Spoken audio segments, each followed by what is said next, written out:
11:11 PM na guys. So bago tayo matulog, check muna natin yung ating Bluetooth app para sa ating GenType Power battery, no. So ito siya guys, CST Energy yung ating app. So meron siguro magtataka sa inyo bakit CST Energy yung app niya, no. Eh di ba another branch siya ng battery, yung CST Energy, no. So ba't ganun, no? So ito yung i-share natin ngayon, yung information na nasagap natin sa ating seller, no. So ang GenType Power at ang CST Energy is parang working within the same company, no. Pero ang GenType Power is more on manufacturer side sila, no. Sila, ibig sabihin sila yung gumagawa ng battery nila, and at the same time nagdi-distribute din sila sa market na ang brand niya is GenType Power, no. Samantalang ito namang si CST Energy is more likely ay distributor sila. Ibig sabihin ang core battery nila na ginagamit is galing kay GenType Power.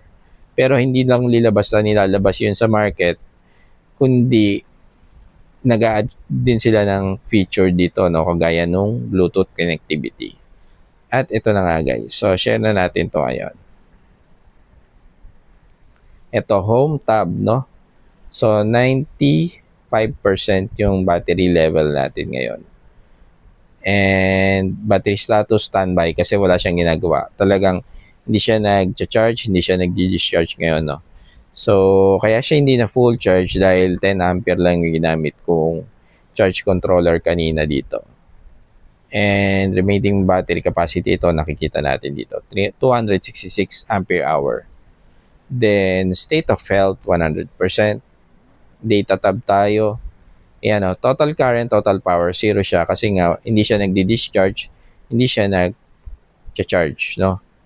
Ayan, battery status, standby lang siya. Ayan, total battery capacity is 280 ampere hour. Ngayon, makikita nyo dito, battery total quantity, 4. Ang ibig niya sabihin ng total battery quantity is yan yung prismatic cell natin, no. So, ang siguro ang right term dito is cell total quantity dapat siya, no. Hindi siya ganun. Hindi siya battery. Okay, ito na, no. Sa last tab is single cell voltage. Ngayon, makikita natin dito sa baba na per cell, no, per prismatic cell natin is 3.34 volts siya, no. So, wala tong active balancer, pero ayun nga, nagwo-work naman yung passive balancer ng ating BMS. Kaya ito, magandang feature talaga to na may Bluetooth connectivity. At least nakikita mo na balance yung cell niya, no. So, actually guys, na-experience ko na rin na hindi siya nag-balance, no. So, pag after charging, hindi kagad balance tong ano na to tong 4 na cell na to no. So, meron dyan mas mataas, meron mas mababa.